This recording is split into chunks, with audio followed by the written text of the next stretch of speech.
Vamos a un nuevo proceso electoral en el Ecuador y este ha sido convocado por el Consejo Nacional Electoral. El movimiento político a nivel de todo el país comienza a agitarse. Un ala importante de esto es el marketing político. Es por ello que Osvaldo Moreno Ramírez, consultor político internacional, es nuestro invitado a la mesa de diálogo. Con él vamos a conversar en los próximos minutos acerca de lo que es el marketing político y la importancia que tiene este marketing dentro de un proceso electoral como el que ya estamos viviendo desde el día de ayer en nuestro país. Osvaldo, buenas noches, bienvenido, Buenas Noticias, tercera emisión. Comencemos un poco hablando sobre la consultoría en marketing político, porque ese tema sin duda alguna es relativamente nuevo. ¿Y qué finalidad tiene la consultoría en marketing político en la nueva era política? Comencemos por ahí, buenas noches. Bueno, primero buenas noches, un gran saludo a toda la gente de esta provincia que nos ha dado el gusto de recibirnos. En principio, el marketing político es una disciplina, es una ciencia, es yo diría una metodología, y como todo en la vida, si usted tiene un orden, si usted se profesionaliza en cualquier campo de acción, definitivamente mejora o se elevan las posibilidades, en este caso, del éxito electoral, que es lo que busca un candidato en ese sentido, ¿no?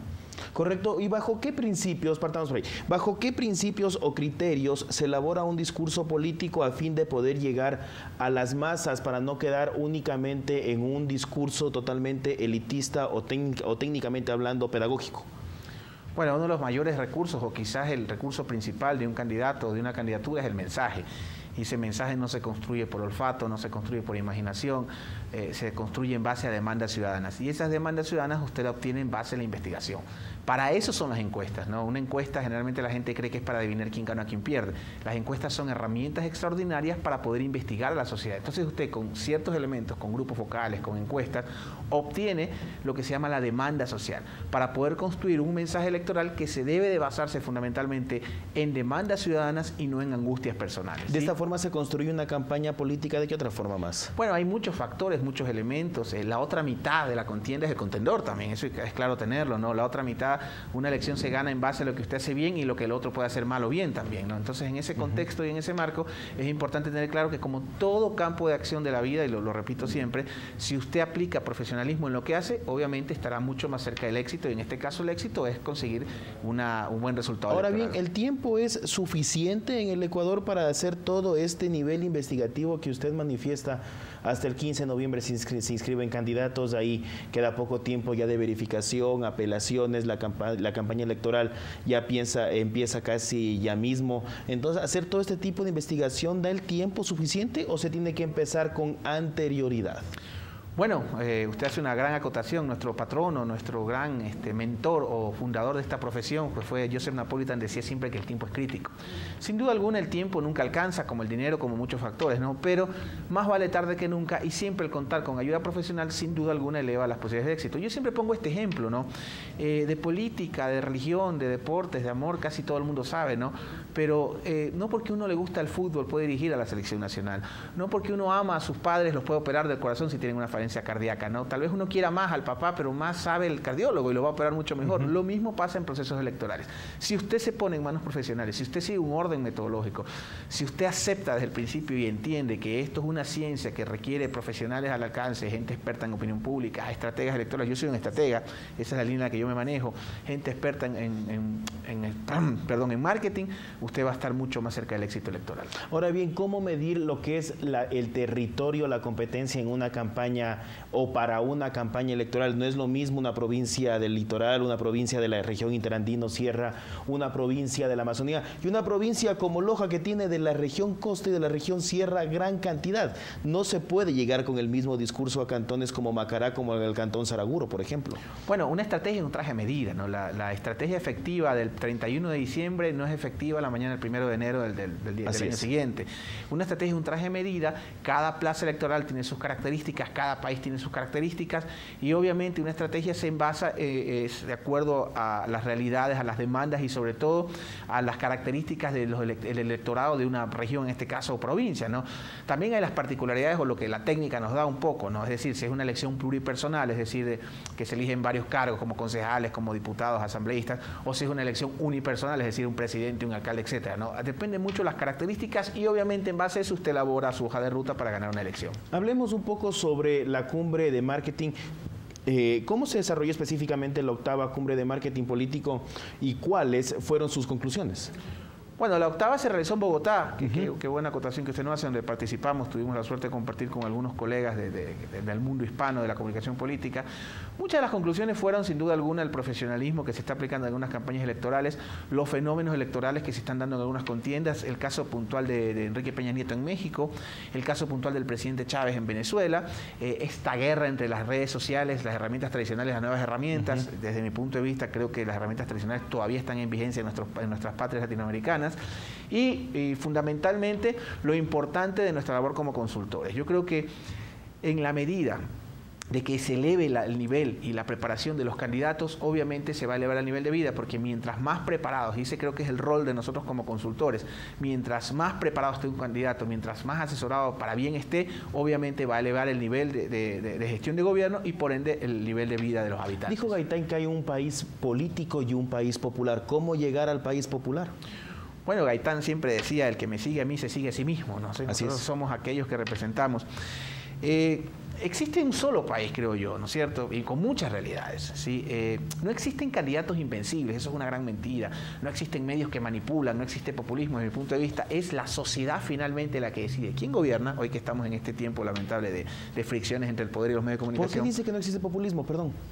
Me refería a que es la sociedad finalmente la que decide quién gobierna. ¿Sí? Pero hay tácticas netamente populistas. Bueno, ese es un punto conceptual que respeto desde un punto de vista suyo, desde el punto de vista académico. El populismo como tal es una práctica basada en las masas, ¿no? En el uso y aplicación de las masas, muy de la escuela norteamericana. Si usted me permite decírselo con mucho respeto, difiero un poco con aquellos que hablan de populismo en América Latina.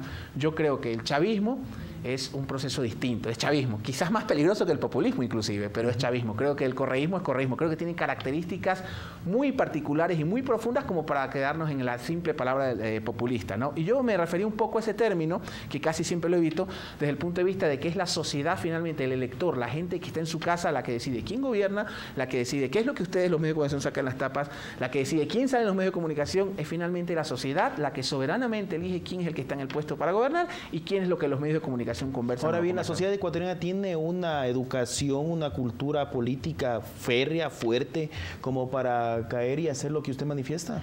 Bueno, no sé si voy a sonar un poco romántico, lírico con lo que le voy a decir, pero yo creo que el pueblo jamás se equivoca. Los pueblos de América Latina, si eligen gobernantes de izquierda, de derecha, eso no importa.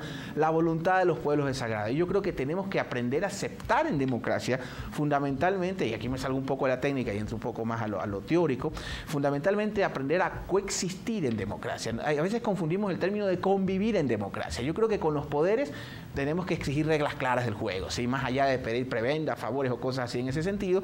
Y para mí es fundamental y creo que es sumamente importante tener claro de que la democracia se fortalece cuando los electores eligen a sus mandantes. Para eso es el pacto social. Yo no creo que la sociedad se equivoca. A veces yo escucho, es que los pueblos se equivocan. Los pueblos no tienen los gobernantes que se merecen, tienen los gobernantes que se les parecen. La gente finalmente elige gobernantes con los cuales se siente identificado y con los cuales hay un elemento muy sólido de gestión. Hablemos un poco, en cambio, hablamos un poco del electorado del pueblo, hablemos un poco de la parte del candidato. ¿Y qué beneficios tiene para el pueblo y para el candidato el tipo de campaña bajo un asesoramiento? Muchos de los candidatos que tenemos, no únicamente en Loja, en Zamora Chinchipe, donde llegamos con nuestra señal, son candidatos que no se deja o que tienen, o más bien no tienen un asesoramiento internacional o un asesoramiento político especializado. Mire, lamentablemente hay dos agendas hemisféricas en América Latina y me parece muy lamentable. La primera es la inseguridad. ¿Y por qué le nombro esto? Si en México es el narcotráfico, en Venezuela es delincuencia común, en Centroamérica las pandillas, en Ecuador el sicariato. O sea, con excepción de Uruguay, Costa Rica y Chile, la inseguridad es la agenda hemisférica de todos nuestros países latinoamericanos.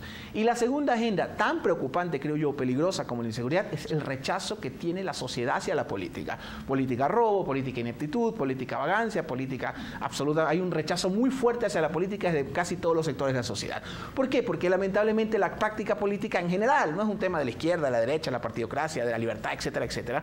La práctica política se desgastó en nuestros países latinoamericanos.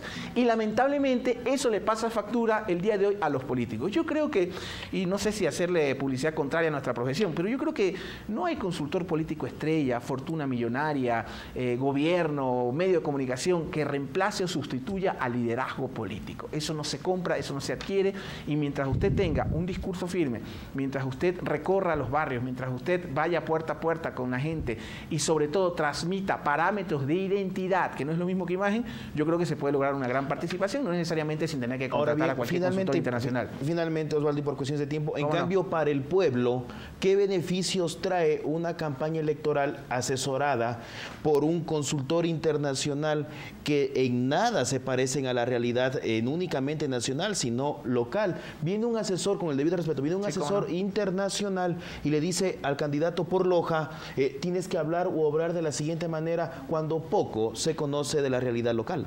Bueno, cuando es un profesional, sí, yo la verdad que creo que combato o siempre he estado en contra de los todólogos, ¿no? Esa gente que es encuestadora, que es estratega, que hace marketing, que hace spot, que hace medios.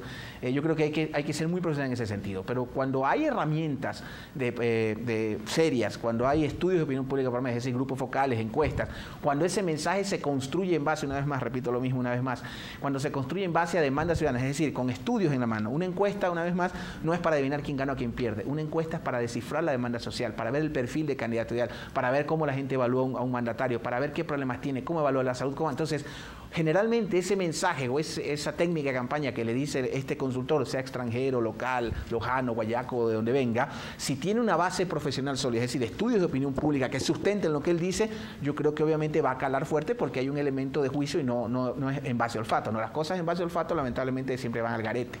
Muchísimas gracias, Osvaldo, por su mensaje. Muchas gracias, es un honor estar acá en la tierra de Carrión y Palacios. Gracias. Ha estado con nosotros Osvaldo Moreno Ramírez, él es consultor político internacional, a propósito de su visión como marketing político en el nuevo proceso electoral. Nos vamos a una pausa comercial. Enseguida también dialogaremos con la señora Yanine Alvarado, ella es vocera del CENESID en torno al tema de las becas. Regresamos enseguida.